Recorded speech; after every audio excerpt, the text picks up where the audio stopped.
êtes sur la DRTV internationale et vous avez bien raison, mesdames et messieurs, de choisir votre chaîne de prédilection.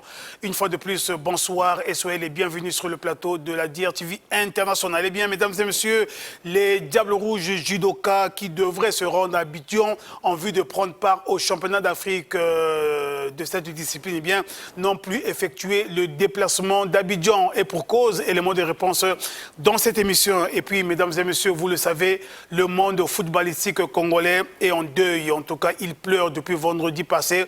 L'une de ces légendes, eh bien, dont j'ai cité l'ancien international des Diables Rouges football, Yaoundé 72, Minga Tibinda, dit Pépé, en tout cas, qui n'est plus de ce monde dans cette émission. Nous y reviendrons en long et en large. Voilà, mesdames et messieurs, pour la vitrine de Sport 45 de ce soir. Alors, Mr Bello, bonsoir. Bonsoir, Donald. Et soyez les bienvenus. Très heureux d'être encore sur ce plateau ce soir.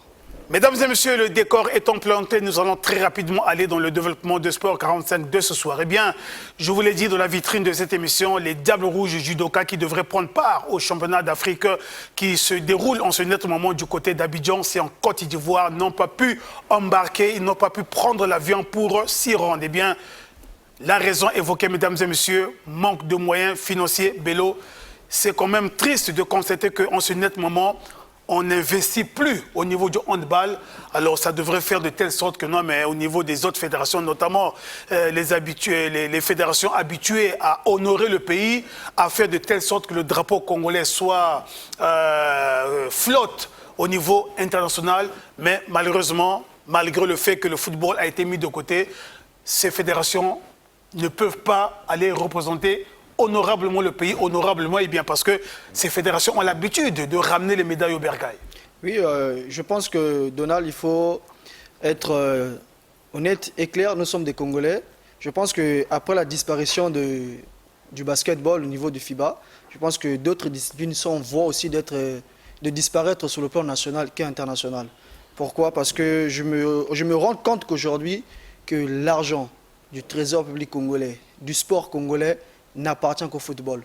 Parce que lorsqu'il y a le football, il y a l'urgence, il y a la pression, tout le monde multiplie les énergies, question de mettre les Diables Rouges football dans les très bonnes conditions, question de représenter ailleurs, au plus haut, sur le plan local, l'équipe nationale. Mais lorsqu'il s'agit d'autres disciplines, telles que l'handball, le judo, le karaté, la lutte, je pense qu'on dit toujours qu'il n'y a pas d'argent. Je me pose la question, est-ce que c'est logique qu'on réponde à une fédération qu'il y a un problème d'argent et l'équipe ne peut pas voyager, alors que nous sortons d'une crise, nous sortons d'une suspension et ces judokas ont prouvé aux yeux de tous de quoi ils sont capables. Lors du dernier championnat du côté de Dakar, on était tous 9 contents médailles au total. de revoir les Diables Rouges rentrer au pays avec 9 médailles.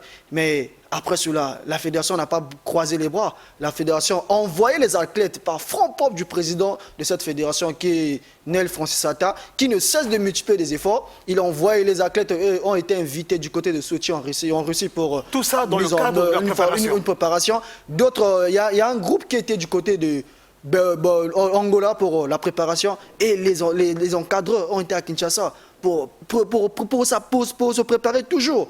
Mais après avoir manqué Rabat, et là encore on vient de manquer le championnat d'Afrique du côté de la Côte d'Ivoire. Je pense que c'est trop. On doit aussi penser à ces jeunes judokas. Parce que parmi ces judokas, il y a ceux qui ne vivent que du judo, qui ont fait du judo leur métier. Ils se nourrissent que de ça. Donc ils attendent les 100 francs, les 300 qu'on leur donne pour nourrir leur famille, puisqu'il y a des étudiants, il y a des écoliers, il y a des orphelins qui ne vivent que de ça. Mais sacrifier les judokas après 2 mois de préparation, les renvoyer à la maison avec rien, parce que déjà la préparation n'a pas été suivie par le ministère du Sport. La fédération a dû mettre les moyens. La préparation n'a pas été subventionnée. La préparation a dû mettre ses moyens sur la table pour aider. Même les athlètes ont été enregistrés, d'après mes informations. Les athlètes ont été déjà enregistrés par la fédération. Donc je me demande si le Congo et aujourd'hui, on n'a pas pu participer à ce championnat. Est-ce qu'on va rembourser l'argent de la fédération pour ce qu'il y a eu des athlètes qui ont été déjà enregistrés?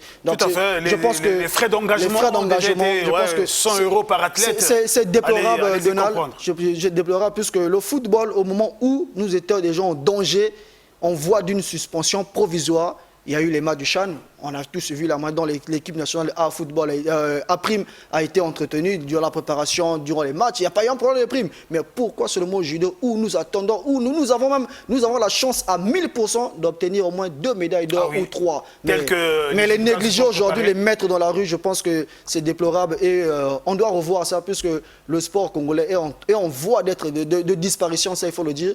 Je me pose aussi la question de savoir est-ce qu'il y a quel problème entre le ministère des Sports et d'autres fédérations. Et les fédérations sportives nationales. Jusqu'à présent, il n'y a aucune fédération qui est en bonne relation avec le ministère des Sports. Ça doit nous interpeller.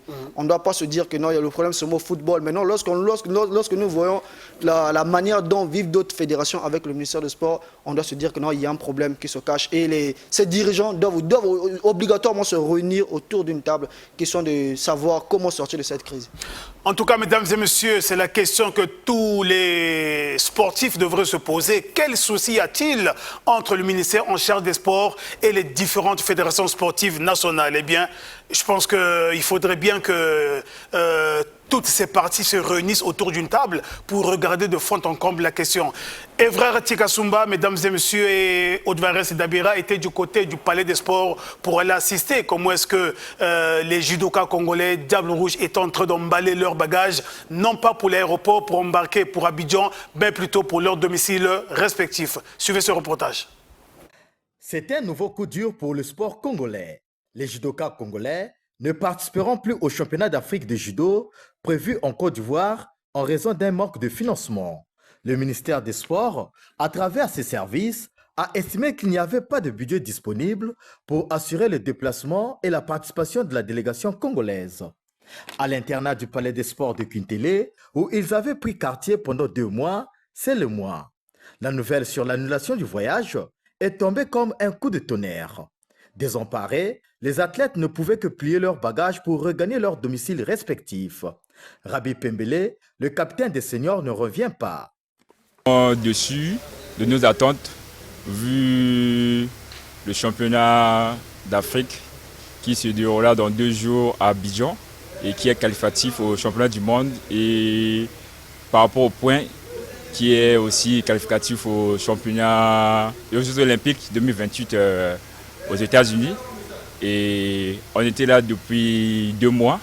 Malheureusement, nos attentes, le ministère n'a pas pu répondre à notre départ pour participer au championnat d'Afrique. Nous tenons vraiment au gouvernement de nous venir en aide parce que cela nous démotive en tant qu'athlètes. Et nous sommes les ambassadeurs. Quand on sort hors du pays, c'est pour représenter la fierté du pays. Et ce genre de tas nous rend vraiment très inquiets. Et voilà pourquoi nous demandons à ce que Monsieur le Président de la République puisse mettre la main dans la pâte afin de répondre à nos attentes. Pourtant, les athlètes s'étaient préparés sérieusement avec les fonds propres du président de la Fédération congolaise de judo et disciplines associées avec des stages intensifs en Russie, en République démocratique du Congo et en Angola, preuve de leur détermination à porter haut les couleurs nationales. Cette décision vient briser l'élan de progression du judo congolais, pourtant reconnu pour son potentiel et ses résultats promoteurs ces dernières années. Cette situation illustre une fois de plus le manque de considération pour les disciplines autres que le football, alors même que de nombreux sports comme le judo, la boxe, le handball ou encore l'athlétisme représentent de véritables opportunités de médailles et de fierté nationale. Voilà, mesdames et messieurs, une autre fédération est en train de se préparer en vue de sa participation au championnat d'Afrique. Eh bien, il s'agit du championnat d'Afrique de lutte olympique qui va se dérouler du 29 avril au 4 mai prochain. Eh bien, nous étions du côté du gymnase Michel Dorondano où nous sommes allés. Non, c'est plutôt du côté du gymnase, non, du côté du Chaminade, voilà, au lycée Chaminade, où les lutteurs sont en train d'affûter leurs armes. À Belola aussi, on ne sait pas trop si et seulement si, après quasiment 6 mois de préparation, si et seulement si les lutteurs congolais pourront aller représenter le pays au Maroc. Oui, déjà, cela met des doutes hyperboliques déjà à mon égard parce que, au vu de ce qui se passe ailleurs, je suis vraiment sceptique de savoir que ces lutteurs vont effectuer le déplacement du Déjà, côté la compétition du Maroc. démarre demain, mardi 29 avril. 29 avril, au moment où nous parlons actuellement, les lutteurs sont encore à Brazzaville. Aucune lueur d'espoir de voyage. C'est-à-dire, on pouvait comprendre qu'on peut oublier cette compétition. Soyons honnêtes avec nous-mêmes, nous devons nous respecter. On ne doit pas dire que non, on ne doit pas promettre à ces jeunes que vous allez voyager aujourd'hui à 2h, 3h, 4h demain matin, c'est impossible. Ce sont des combattants. Un combattant a besoin de repos, a besoin de la préparation, de la concentration. Il ne veut pas voyager comme ça pour aller combattre face à des guerriers d'autres pays. Je pense que c'est un peu difficile. Mais c'est là, on vient encore sur le même problème. Vous voulez comprendre, il y a un problème de financement. Alors que là-bas aussi, il y a des médailles en vue. Voilà, la lutte, il y a des médailles en vue, mais aujourd'hui, où en sommes-nous? Toujours un problème d'argent au niveau du ministère et la fédération aussi pleure. Est-ce qu'il y avait bel et bien contact entre la fédération et le ministère? Puisque jusqu'à présent, lorsque tu te rapproches de ces lutteurs, ils te disent la même chose, que non. On avait écrit à la fédération, au ministère. Ils ont envoyé le devis au niveau du ministère en charge des sports depuis janvier 2024. Depuis 2024. Le secrétaire général de cette fédération va le répéter dans cette émission. Voilà, donc là, c'est pour dire que non, il y a un problème là, entre le ministère et ces fédérations. Donc on doit vite régler ce problème, puisqu'on ne doit pas passer une année blanche, que ce soit au football, au judo, handball, partout. C'est incroyable. C'est peut-être la première fois depuis que le Congo est Congo de connaître de telles situations. Je pense que... Mais ça peut vite se régler si les hommes se mettent autour d'une table pour régler la situation. Et le ministère aussi a ses raisons, et a ses raisons à dire à ces fédérations pourquoi il y a des couacs au niveau de financement de telles compétitions ou de préparation. Mais ça, nous ne sommes pas bien placés pour répondre à ces questions. Mais exactement, il y a des personnes bien placées. Mais ce que nous déplorons, c'est le manque de compétition de nos athlètes, que ce soit au judo ou encore à la lutte. Et surtout que c'est des compétitions qualificative au championnat du monde. C'est là où le Congo perd gros, parce que c'est aussi des jeunes qui ne vivent que de ça, qui ne rêvent que de ça. Parce que pour des combattants, pour des lutteurs, c'est des compétitions, faire des grandes compétitions afin de se vendre. Maintenant, pas aller d'abord chercher les médailles, mais aussi vendre l'image de la nation. Déjà, être au podium. Et le fait de participer aussi, ça joue, il y a un impact le fait de participer dans ce genre de tournoi. Mais quand vous êtes tout le temps absent pour un problème où ça peut se régler en claquant les doigts, je pense qu'on doit se poser énormément de questions. La Fédération congolaise de lutte associée, mesdames et messieurs, est une fédération habituée à ramener des médailles au pays. Il a prévenu qu'en 2012, lors des premiers Jeux olympiques de la jeunesse à Singapour, eh bien, la seule médaille d'or qui avait été remportée, eh bien, elle a été remportée par le jeune Congolais au nom de Presse Bambi. Ça fait plaisir, Bello.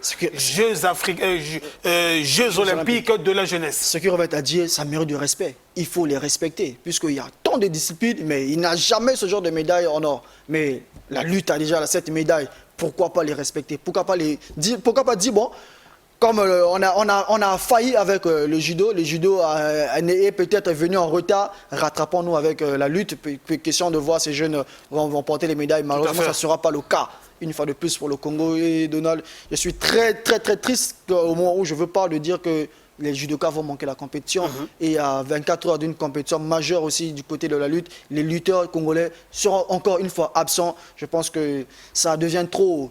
En tant que Congolais, ça ne me fait pas plaisir de dire que le Congo sera absent à telle compétition, le Congo sera absent à telle compétition. C'est trop Donald. Mais eux-mêmes, ils sont optimistes. Ils vont effectuer le déplacement de Casablanca. Oui, le rêve est permis. Le rêve est permis. Eh bien, mesdames et messieurs, ces championnats d'Afrique de lutte olympique auront lieu donc du 29 avril au 4 mai prochain. Ce matin, nous étions du côté du lycée Chaminade où ces athlètes sont en train d'affûter leurs armes en vue bien évidemment d'aller participer à ces retrouvailles de la jeunesse africaine du côté de Casablanca. Je ne vous en dis pas plus, mesdames et messieurs, suivez plutôt le directeur technique national de cette fédération, Alain Dimi Vital. Ça fait plus de 6 mois que nous sommes en chantier. Nous luttons avec les moyens du bord, mais ça tiendra. Là, nous sommes déjà vers la fin de notre préparation. Nous sommes sur trois volets, trois types de lutteurs. On a des cadets, des juniors et des seniors. C'est la préparation, nous visons le championnat d'Afrique des Nations. Comme on a l'habitude, nous, on revient toujours avec des médailles. On fait avec du moyen de bord, mais on revient toujours avec des médailles. On ne peut pas manquer des médailles. Nous, c'est le podium que nous visons. Voilà, mesdames et messieurs, c'était là le directeur technique national de la Fédération congolaise de lutte associée. Eh bien, techniquement parlant, de son côté, il a joué sa partition. Reste à présent au niveau du ministère en charge des sports de regarder dans quelle mesure tout mettre en œuvre, Bello, pour que cette fédération au moins puisse s'envoler pour Casablanca. Est-ce que cela sera possible, Donald? Point d'interrogation. Point d'interrogation. Je pense que je vais m'arrêter là. Mesdames et messieurs, nous avons non seulement interviewé le directeur technique national, mais il est également le secrétaire général de cette fédération, Junior Yannick Matongo. Lui également, il nous a fait savoir qu'administrativement parlant, tout est fin prêt. Maintenant, les regards sont rivés du côté du ministère en charge des sports. Suivez-le.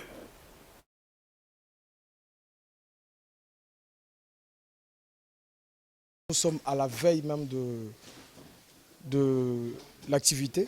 Je pense qu'on devait normalement quitter Brazza depuis le 25, parce que l'ordre de mission a été déjà signé par le ministre. Bon, hélas, jusqu'à présent, nous attendons la suite. Vous savez, tout ne dépend pas de nous. Nous dépendons du ministère des Sports. Et je pense que nous avons suivi à la lettre les démarches administratives. Parce que nous avons eu à déposer notre devis depuis le 31 janvier 2024. Question juste de donner le temps aux financiers au niveau du ministère des Sports de faire leur travail comme il faut. Au niveau du ministère, c'est comme vous savez, c'est aussi tout un cursus. Le ministère des Sports voit aussi au niveau du ministère des Finances. Donc du coup, nous sommes encore en attente. On espère que nous allons participer à ce championnat d'Afrique, Casablanca Maroc 2020. On est des Congolais. Nous savons qu'il y a pas mal de situations qui gangrènent un peu au niveau du ministère. Mais hélas, on ne peut pas baisser les bras. On espère quand même qu'il y aura des résultats vis-à-vis du financement. Je reviens vers toi, Bello. Le rêve est permis. Oui, le rêve est permis, mais voir depuis janvier 2024, alors que là, aujourd'hui, nous sommes à 24 heures d'une compétition majeure pour les lutteurs congolais, il n'y a pas de suite. On doit se poser énormément de questions. Si ce rêve était permis réellement à ces lutteurs, aujourd'hui, on ne parlait pas d'histoire de... Ils sont encore en attente pour savoir est-ce qu'on ne devait pas se poser des questions. Tout à fait, on devait peut-être accompagner les lutteurs au niveau de l'aéroport international Mahama pour prendre le vol du côté de Casablanca. Mais moi, je pense qu'il ne faut pas trop vendre aussi de rêves aux Congolais. Moi, je pense que ça sera difficile. Les lutteurs doivent déjà plier bagages et rentrer à la maison parce que il est actuellement 19h. Je ne pense pas par quel miracle administratif ils vont entamer. Déjà que la compétition démarre demain. La compétition démarre demain. Donc, s'il fallait partir tard la nuit, prendre une compagnie marocaine pour se rendre à Casa. Est-ce qu'il y a des vols disponibles actuellement pour se rendre demain à Casablanca? Il reste à savoir si les réservations ont été faites. C'est ça le problème. Gros point d'interrogation. Pour dire que non, c'est un peu difficile pour ces lutteurs d'effectuer le déplacement du côté de Casablanca. Après pour moi, tel que je vois les choses, déjà, c'est trop. Demandez le 24, demandez au mois de janvier. Aujourd'hui, nous sommes en avril. Pas de suite, ils peuvent simplement oublier. Mais on peut quand même à tout moment les appeler, les expliquer quoi qui s'est passé, pourquoi il y a eu ce problème de manque de voyage, pourquoi il se retard. Je pense qu'ils auront peut-être les réponses s'ils s'approchent au niveau du ministère des Sports. En tout cas, mesdames et messieurs, nous reviendrons lundi prochain sur ce même plateau pour vous donner une suite sur ce feuilleton des fédérations sportives qui se préparent bel et bien, mais qui au finish n'effectuent pas le déplacement pour aller honorer leurs engagements du côté de l'extérieur. Mesdames et messieurs, en juillet prochain, Brazzaville abritera un grand tournoi, cette fois-ci de kickboxing. Je ne vous en dis pas plus, suivez plutôt ce reportage pour en savoir davantage, puisque une conférence de presse irrélative a été organisée. Le 13 juillet prochain, le gymnase Nicoloba de Talangaï sera certainement de nouveau noir de monde pour un événement sportif inédit. Il s'agit de la deuxième édition du tournoi de kickboxing Warriors Congo.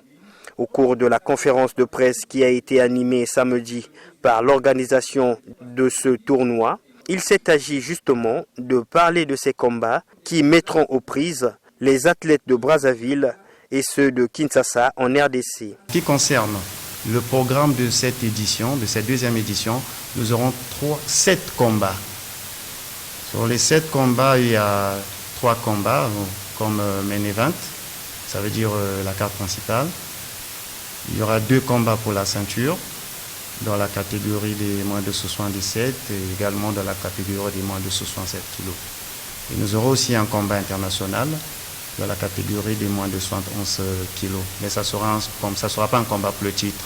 Et le reste, nous avons des préliminaires dans différentes catégories qui opposeront nos athlètes locaux des différentes villes, notamment Pointe-Noire et Brazzaville. Au cours de ce face-à-face avec la presse sportive, il s'est agi également de présenter les différents athlètes qui s'affronteront, notamment Guerrier de Brazzaville contre Mimbai de Kinshasa. Tout juste après eux, vont également s'expliquer Mundele du Congo-Brazzaville à Mbendo de la RDC. Eh bien, toujours parlons arts martiaux, mesdames et messieurs, eh bien, du 4 au 10 mai prochain, à Luanda, en Angola, eh bien, les Diables Rouges MMA entendu par là, arts martiaux mixtes, prendront part à une haute compétition continentale. Eh bien, 6 athlètes Diables Rouges affûtent leurs armes du côté du gymnase Michel Dornano, où nous les avions visités hier. Nous avons essayé de regarder ce qui se fait là-bas avec le président de l'association MMA du Congo-Brazzaville, Samba Ursus, mesdames et messieurs, que je m'en vais vous proposer puisque nous avons réalisé une interview avec lui pour en savoir davantage où en sont-ils avec les préparatifs et si et seulement si ils vont effectuer le déplacement de Luanda avec tout ce que l'on connaît. Je vous propose de suivre Samba Ursus.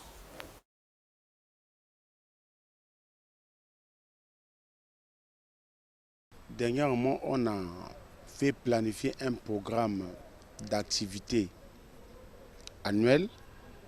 Vu ça, il y a un programme qui vient apparaître au niveau international brusquement concernant le championnat d'Afrique qui va se dérouler en Angola du 4 au 10 mai prochain.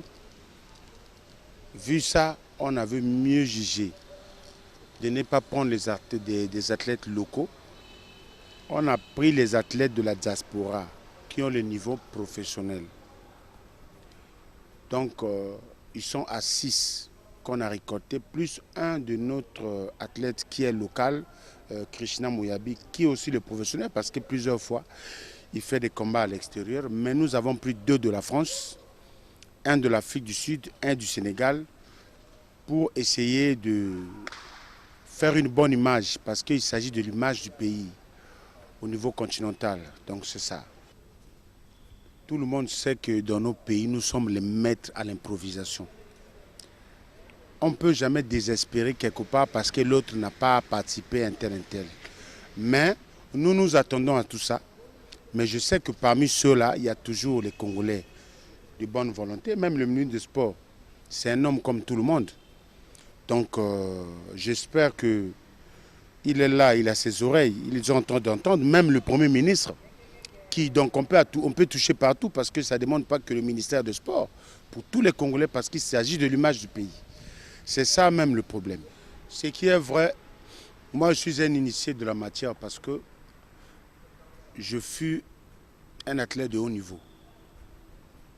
Le moral de mes athlètes, je connais.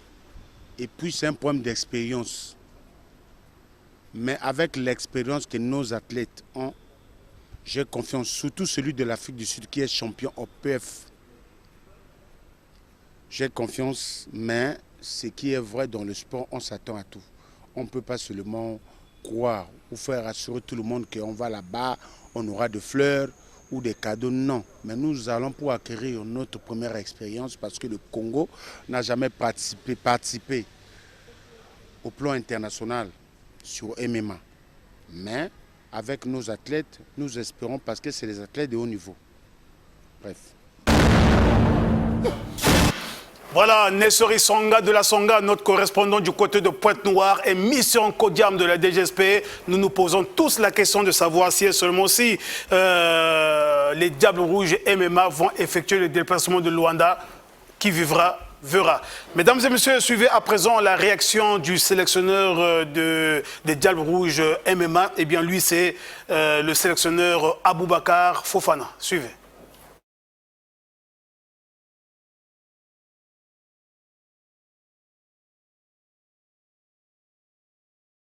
Ça fait au bout d'un mois qu'on est en train de préparer déjà les athlètes. Et comme il faut le dire, manque de moyens. Mais on se débrouille comme ça par rapport avec le moyen de bord, de travailler avec nos athlètes, avec 5 éléments qu'on a déjà sélectionnés, qui viennent au niveau de Diaspora. On a déjà un champion qui vient de l'Afrique du Sud. Il y a 2 athlètes qui viennent à Paris. Et parce qu'au niveau local, on n'avait pas vraiment les jeunes aujourd'hui qu'on devait préparer pour atteindre cette compétition. Parce qu'on nous a appelés à la dernier moment et pour dire qu'il y a un champion d'Afrique. Et on s'est dit que non, oui, on est prêt, on peut s'engager pour une première fois pour montrer les bonnes images MMA au niveau de notre autorité congolaise. Compte tenu du temps, on doit toujours continuer au niveau de la préparation parce que, comme je viens de vous dire, c'est la moyen financier qui nous manque. Parce que les athlètes, normalement, on devait les internet pour la préparation. Mais on est obligé de travailler doucement avec les athlètes avant le jour, le départ pour aller. Parce que si Dieu a fait qu'on a trouvé les moyens, on va se démarrer ici directement à l'Angola. Mais compte tenu des moyens financiers, on sera obligé de passer par dans le Corus et pour arriver avec nos athlètes à... Bon, moi je peux dire que j'ai confiance parce qu'avec tout haut niveau qu'on travaille avec le pied-point, et les athlètes vraiment, ce sont des athlètes de haut niveau. Ils sont prêts parce que c'est des athlètes qu'on les a sélectionnés. Vraiment, on peut dire qu'il y a 2-3 personnes déjà qui sont champions de MMA. Mais cette fois-ci, on veut vraiment que le ministère nous soutienne pour qu'on va flotter le drapeau au Congo-Brazzaville. D'une manière générale, par rapport à la préparation, et tu sais, quand on n'a pas de moyens de financer, c'est un peu difficile. Mais on est obligé de travailler avec les athlètes, avec, comment on appelle, nous travailler, moyen de beaucoup on connaît qu'on pouvait le faire. Parce que s'il y avait le financier, on avait encore un travail de haut niveau avec eux, mais compte tenu, parce qu'il n'y a pas assez de matériel, on est obligé de travailler avec le matériel qu'on a. S'il y avait assez de matériel, ça nous a donné quand même la force et la dynamique encore pour bien travailler encore les athlètes. Bon, les ambitions, on veut que vraiment que, comme je viens de dire, le ministère nous soutient d'abord, moyen financement. Et notre ambition, je dis que MMA se développe au niveau du Congo et toute la territoire des Congolais qu'aujourd'hui, on parle de MMA au Congo. Voilà ce qui est vraiment qu'on pense à ça.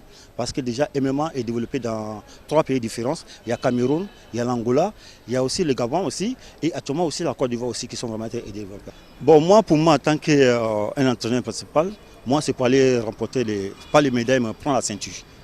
Prendre les ceintures, ça c'est mon sujet parce que à tout le haut niveau, à tous les athlètes que j'ai préparés pour haut niveau, j'ai toujours amené les médailles comme la ceinture. C'est que pour moi, c'est pas pour aller représenter comme ça le Congo. Pour moi, c'est pour aller prendre la ceinture et des MMA pour amener ça au pays, pour qu'on sache que oui, effectivement, que la jeunesse congolaise, on est dans le sport et avec MMA aussi, on peut faire beaucoup de choses. Bon, moi, ce que je peux dire à tous les sportifs, déjà, le sport de combat, c'est un sport aujourd'hui qui est en train de rire. Et on peut dire que vraiment que toute la jeunesse, surtout MMA, c'est un sport, comme on peut le dire, c'est un sport de combat. C'est un sport aussi qui est polémique, c'est-à-dire tout ce qui est le discipline, des karaté, des taekwondo, des judo, tout ça, ça fait partie de ça. Ça fait tout le monde peut s'intéresser à ça pour se développer à MMA. Alors Bello, au niveau local, il n'y a pas eu de compétition et donc pas d'athlètes de haut niveau, pas d'athlètes expérimentés. La fédération était obligée donc de faire recours aux athlètes de la diaspora. C'est pas aussi mauvais. Oui, c'est bel et bien logique parce que nous tous, nous savons qu'ici, il y a un problème de compétition. On parle peu des MMA sur le plan local, mais alors, dès lors que nous avons des athlètes au niveau international, il y a telles compétitions qui se présentent devant nous, on ne peut pas hésiter, il faut les inviter. Et je pense qu'ils ont pris les athlètes aussi compétitifs. Il y a un nombre restreint restreint déjà, puisque c'est 6 athlètes. Je pense que c'est parmi les meilleurs qu'ils ont choisis.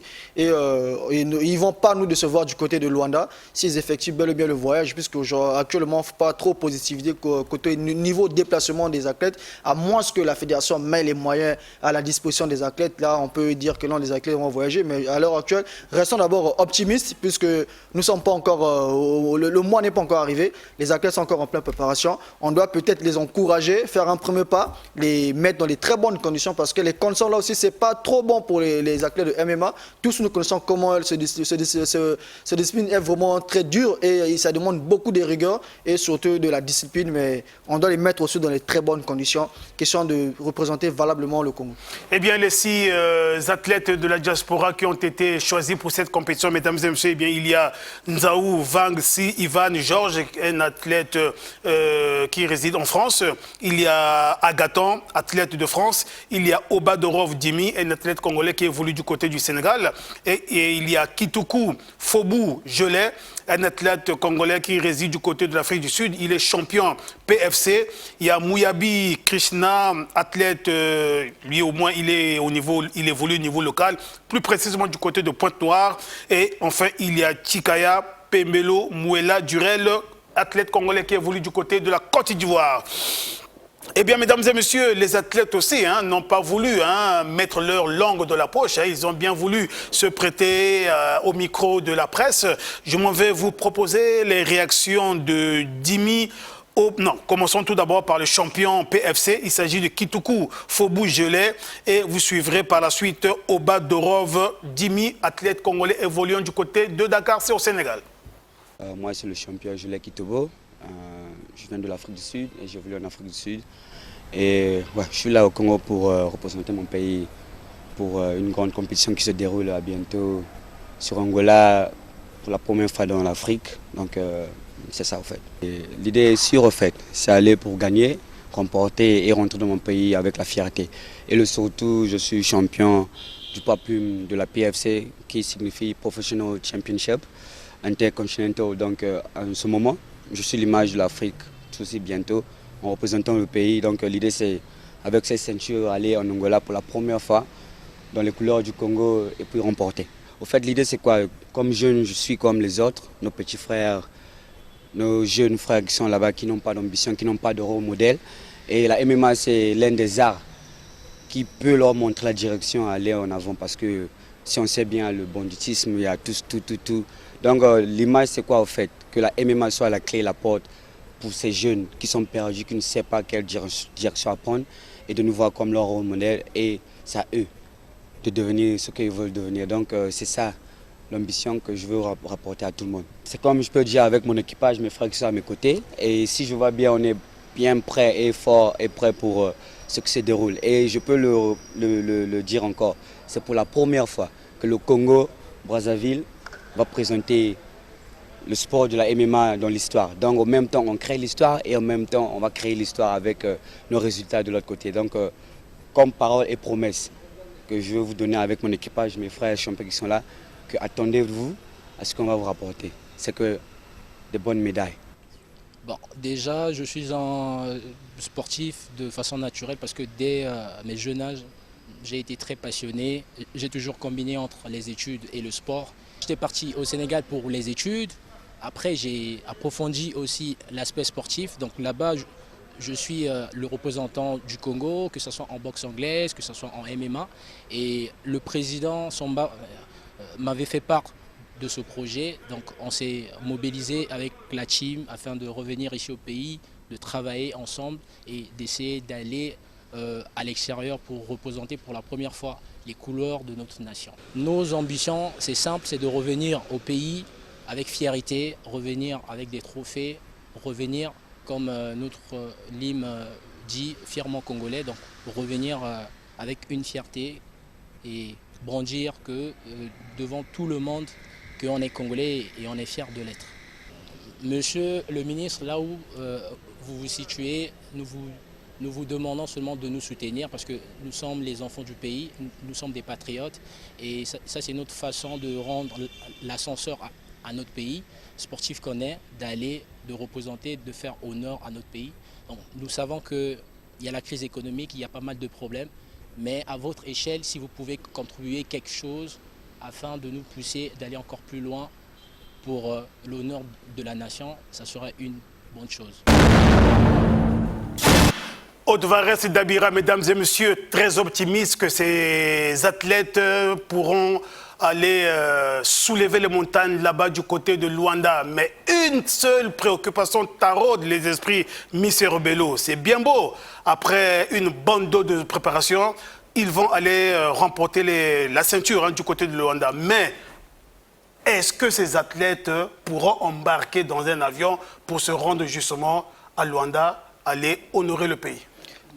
Donald, toute la question. La question est bel et bien simple si nous suivons la chronologie. Pourquoi? Parce que ces athlètes ont quitté le Sénégal. Certains ont quitté la France et le champion vient de l'Afrique du Sud. Donc ils ont quand même effectué des déplacements en quittant leur pays résidentiel pour venir au Congo, leur pays d'origine. Ils vont effectuer ensemble un déplacement pour Luanda.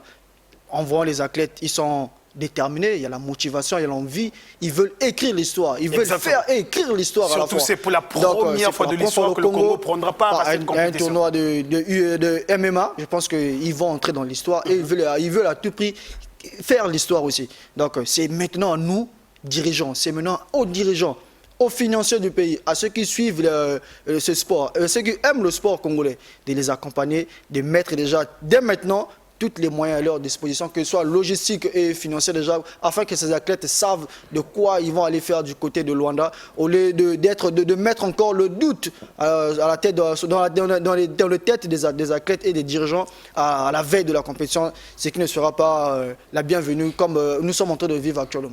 Voilà, en tout cas, Prince Kakou également est optimiste que les athlètes vont bel et bien effectuer le déplacement de Luanda. Alors, mesdames et messieurs, je vous l'ai dit dans la vitrine de cette émission, depuis vendredi dernier, à 18h exactement, 18h30 par là, disparaissait l'une des légendes du football congolais, ancienne internationale des Diables Rouges Yaoundé 72. J'ai donc cité Minga Noël Tibinda, alias Pepe Bello. Oui, Donald, c'est avec beaucoup de tristesse et un cœur vraiment très meurtri que j'ai appris cette nouvelle. Pourquoi? Parce que c'est un monsieur, un papa, un pépé, comme on l'appelait Pépé, un pépé que j'ai connu les 5 dernières années, qui était très aimable, qui n'aimait pas qu'on l'appelait chef, qui n'aimait pas qu'on l'appelle DT, qui n'aimait pas qu'on l'appelle coach, mais il aimait qu'on l'appelle Pépé. Donc moi, je l'ai toujours appelé par Pépé. Et quand j'ai appris la nouvelle, j'étais vraiment très triste.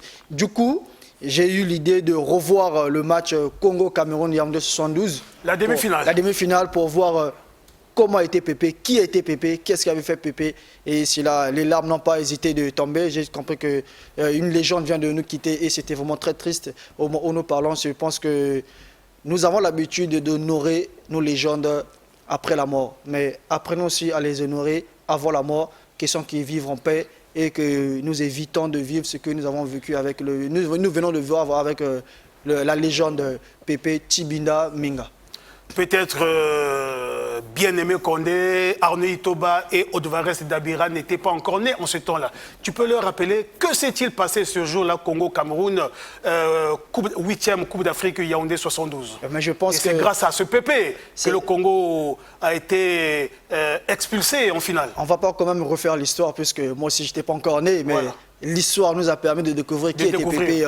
C'est grâce à lui que le Congo s'est propulsé en finale. C'est propulsé en finale parce que face aux Camerounais, c'est un match perdu en avance déjà. Les Camerounais festoyaient déjà, disaient que non, il n'y a pas d'adversité. Et le Congo n'avait pas aussi de professionnels à l'époque. Si je me souviens, on avait que François Pelé et un professionnel et l'autre professionnel, si le nom m'échappe, veuillez m'excuser, Balekita, Jean-Bertrand Balekita, le nom est vite venu. Donc un professionnel et réserve, mais élève au niveau de l'Europe. Et ce sont les deux professionnels accompagnés des autres joueurs qui ont fait la fierté du Congo, ont battu une équipe camerounaise que tout le monde voyait déjà championne à la fin, mais il fallait... Donc l'ossature était locale. L'ossature était locale, mais il fallait ce Minga Pépé sortir le grand jeu ce jour-là pour montrer aux Camerounais que non, il fallait compter sur le drapeau tricolore du Congolais pour aller en finale et aller chercher ce trophée tant attendu par les Congolais.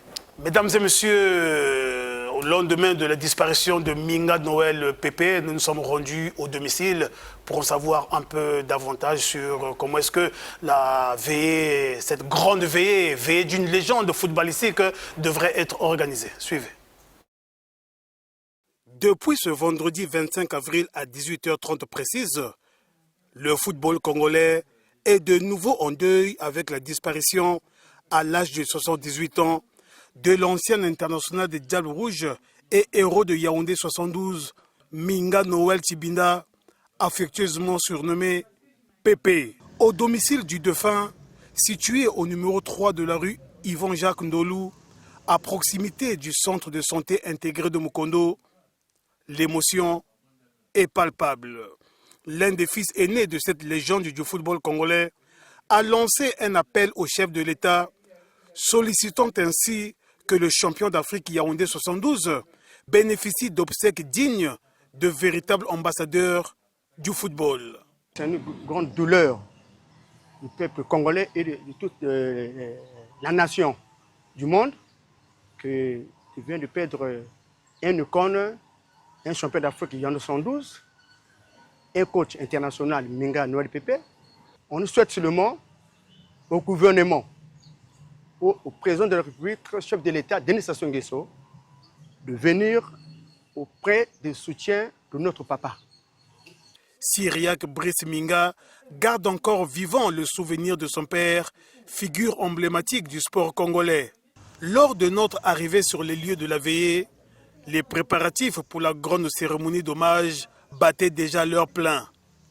En mémoire de cette icône qui a marqué de son empreinte le football congolais. Milieu du terrain, Minga, numéro 6. Mais c'est Gazaki qui récupère pour le Congo. Minga. Minga Nyangu. Minga toujours. On se souviendra notamment de son but du pied gauche, inscrit en demi-finale contre le Cameroun et offrant au Congo l'accès à la finale de la CAN en 1972, remportée par la suite. Il était aux côtés de son coéquipier Jean-Michel Mbono, dit le sorcier, que nous avons tenté de joindre, mais très abattu, il n'a pas pu répondre à notre micro. Ancien sociétaire de l'Interclub, où il fut d'abord joueur avant de devenir entraîneur, Minga Noël Pépé a débuté sa carrière à Pointe-Noire, d'abord au club Abeille, puis avec Club Mokanda dans les années 60. En 1967, il quitte la capitale économique pour Brazzaville, où il rejoint Patronage Sainte-Anne, retrouvant ainsi plusieurs coéquipiers tels que Fundux Moulele et Mierechine. Son riche palmarès ne s'arrête pas à la CAN 1972. Minga Noël Pépé a également été membre du staff technique des Diables Rouges lors de leur qualification pour la phase finale de la CAN 1992 au Sénégal, où l'équipe atteindra les quarts de finale. En 2012, il a ajouté une ligne de plus à son impressionnant parcours en remportant la Coupe de la Confédération africaine avec l'AS Léopard de Dolisie en tant que directeur technique. Voilà, en tout cas, Mister Bello, c'en est fini. L'international icône du football congolais, Minga, a refermé sa parenthèse de vie. Oui, pleurant Pépé avec honneur, je pense que le message est même lancé par ses fils, on en a tous compris. Et je pense qu'il mérite un hommage digne de ce nom. Je pense que ça va aller et les autorités aussi ne vont pas laisser Minga Pépé comme ça. Je pense que les honneurs vont suivre. Exactement, parce que c'est un gagnant, un monsieur qui a... Un gagnant, un monsieur qui a formé aussi, il a vu beaucoup de générations passer devant ses yeux et le Congo lui mérite aussi, lui permettra de respirer en paix avec les honneurs qui est prévu en son honneur. Voilà, mesdames et messieurs, c'est donc par les obsèques de l'antenne internationale des Diables Rouges football, champion d'Afrique Yaoundé 72, Minga Noël Tibinda Dipepe, que nous refermons cette émission. Mais nous aimerions bien souhaiter un joyeux anniversaire à Ansala Gessner Borjal, vice-leader de la sous-section CBE de Talankolo. C'est de la part de Rudel Ngoma qui était du côté de la régie ce soir. Merci donc à toute l'équipe technique, mesdames et messieurs. Quant à moi, je vous dis bonne suite de programme sur votre chaîne de prédilection, la DRTV Internationale. D'ici là, portez-vous bien. Au revoir.